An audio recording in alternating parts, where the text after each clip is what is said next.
Et je pense que c'est l'alcool qui me prédisposait à faire toutes ces choses-là.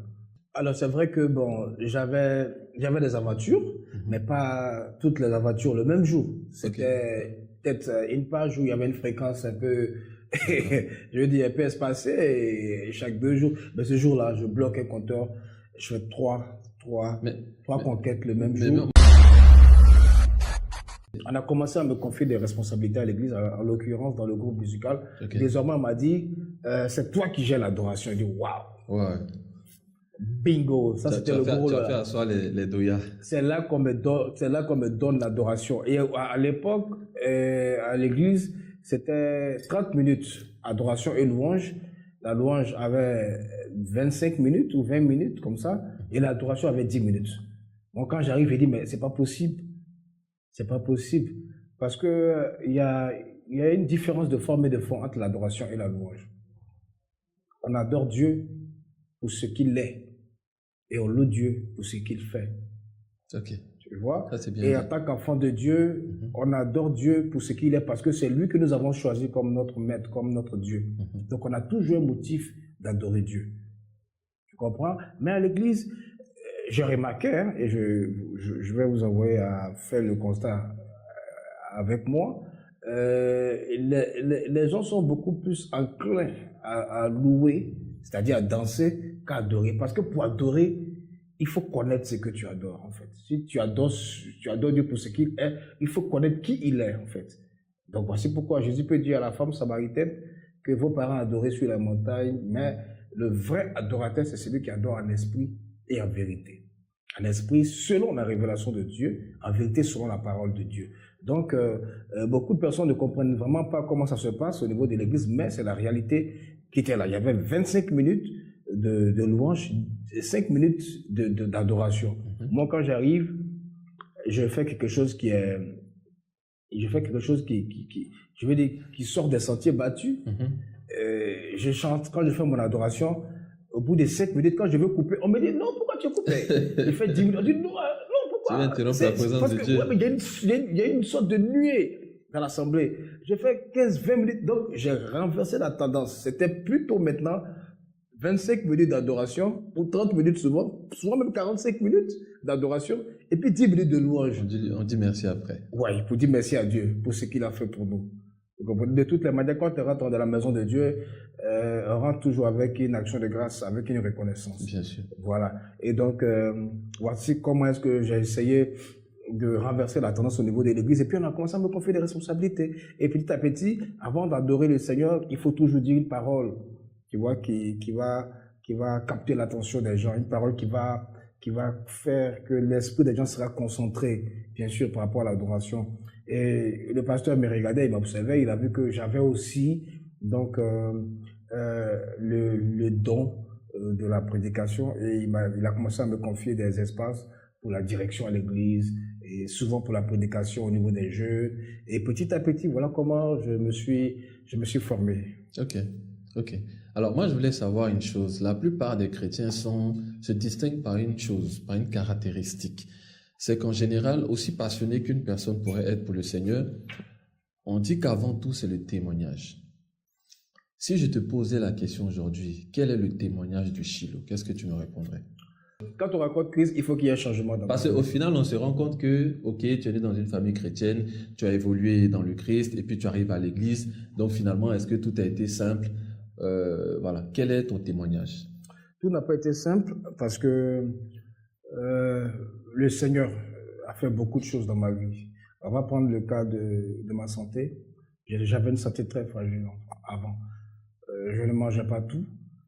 Je me souviens que quand je mangeais l'escargot, il suffit juste de goûter la sauce de l'escargot ou de croquer un morceau d'escargot. Et je commençais à avoir des boubouilles. Ok. Je commençais à avoir des grosses plaies sur moi. Tu fais une allergie. Je bavais, c'était une allergie grave. Wow. Je n'ai jamais su pourquoi, mais dans la famille, je me suis rendu compte qu'il n'y avait pas que moi seul qui avait cette allergie-là. Il y avait aussi certains de mes frères et de mes sœurs. Donc, quand je donne ma vie à Christ et que je prie sincèrement, je vois que je suis délivré c'est une maladie, ou je ne sais pas si c'était une interdiction familiale. Je suis délivré vraiment de cette interdiction-là. Ça, je suis le cas de la santé. Mais j'étais asthmatique, mais chronique avant. C'est-à-dire, je ne peux pas m'asseoir dans cette salle-là ici sans que vous n'entendiez mes bouffées des respirations.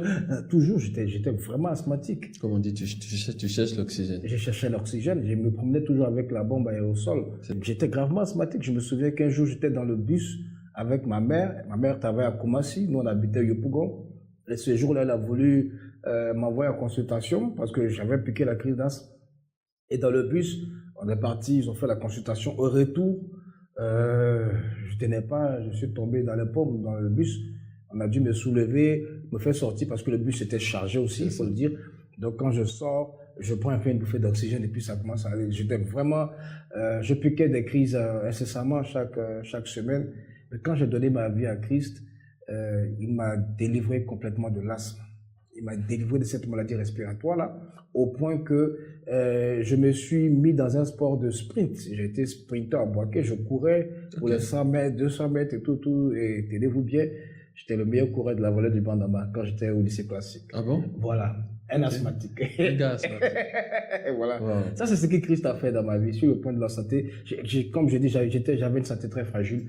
Mais aujourd'hui, par la grâce de Dieu, quand je pars à l'hôpital, c'est vraiment pour me reposer. J'ai accumulé une grosse fatigue. Ou bien c'est la grippe, c'est sans ces petits mots-là. Je ne peux pas rien cacher pour me relever. Donc, voici ce que Dieu a fait pour moi. Il a énormément fait. Et sur le point de la vie personnelle. Parce que tu sembles être... Tu m'attends, en fait. En fait, c'est là que toi, tu m'attends. Tout ce que je raconte là, non, tout ce que tu racontes là, ça m'intéresse pas. Ça, c'est pour les autres. Je t'attends là où tu sais que je t'attends. Mais écoute... À moins que tu ne veuilles pas en parler. Non, mais pourquoi? Par rapport aux récents événements. Pourquoi?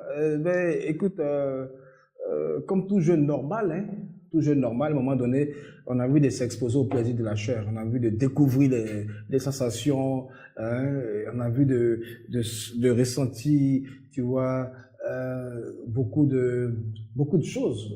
On a envie de ressentir des sensibilités.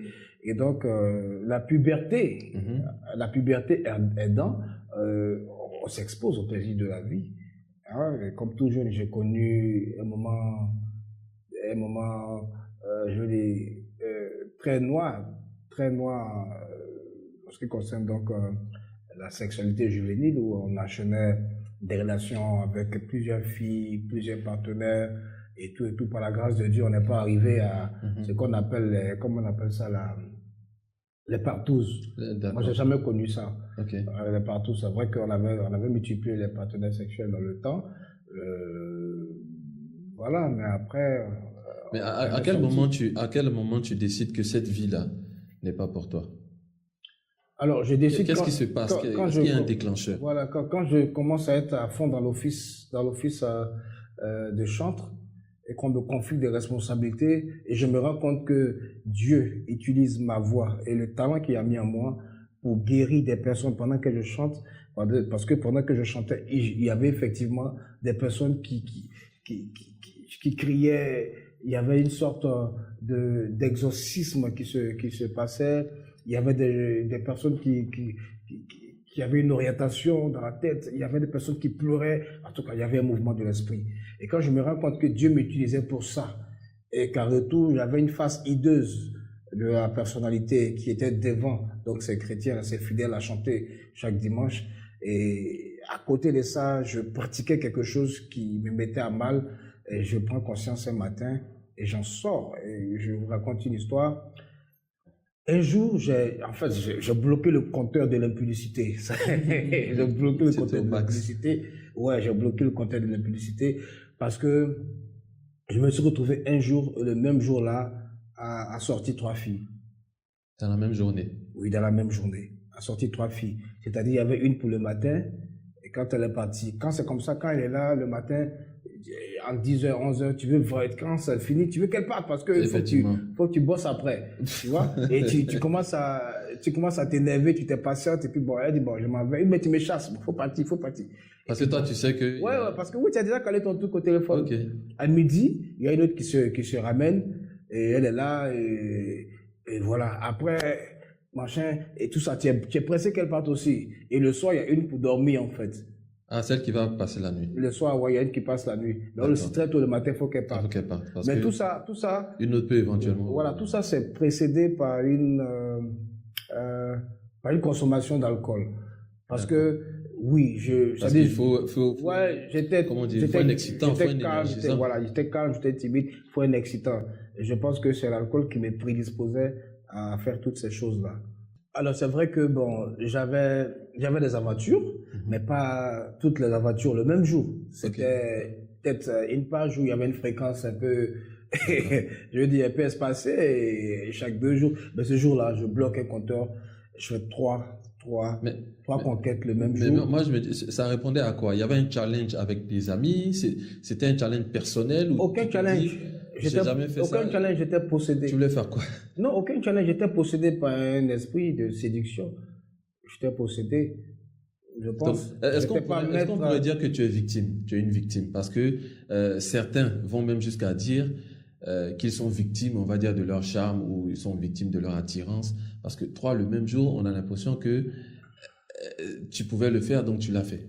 Non, mais je pense que quand un démon te possède, ça n'a rien à voir avec l'apparence, ça n'a rien à voir avec le charme que tu dégages.